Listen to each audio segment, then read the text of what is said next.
মানবতাবিরোধী অপরাধে বিচারের জন্য ক্ষমতাচ্যুত ও পলাতক স্বৈরশাসক শেখ হাসিনাকে বাংলাদেশের কাছে হস্তান্তর করতে পারে ভারত। খবর হিন্দুস্তান টাইমসের।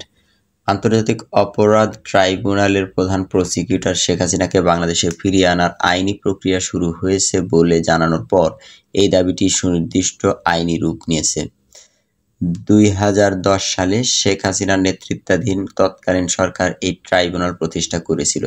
শক্তি প্রয়োগ করে শিক্ষার্থীদের কোটা বিরোধী আন্দোলন দমন করতে গেলে গত জুলাই-আগস্টে শিক্ষার্থীদের আন্দোলন ছাত্র জনতার গণ আন্দোলনের রূপ নেয়। সেই আন্দোলনকে দমন করতে ব্যাপক গণহত্যার আশ্রয় নেয় গণবিচ্ছিন্ন ফ্যাসিবাদী হাসিনা সরকার।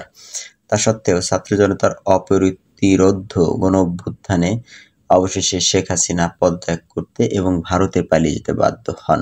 ফ্যাসিবাদ ও বৈষম্যের বিরুদ্ধে এবং গণতন্ত্রের দাবিতে হাজার হাজার ছাত্র জনতা হতাহত হয়। শেখ হাসিনার বিরুদ্ধে আন্তর্জাতিক অপরাধ ট্রাইব্যুনালে গণহত্যা ও মানবতা বিরোধী অপরাধের অভিযোগ দায়ের করা হয়েছে।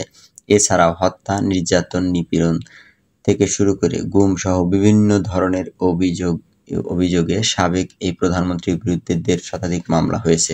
এমন পরিস্থিতিতে বাংলাদেশ যদি রাষ্ট্রীয়ভাবে শেখ হাসিনাকে হস্তান্তরের জন্য ভারতের কাছে অনুরোধ জানায়, তখন নয়াদিল্লির আইনি উপায় কী হবে?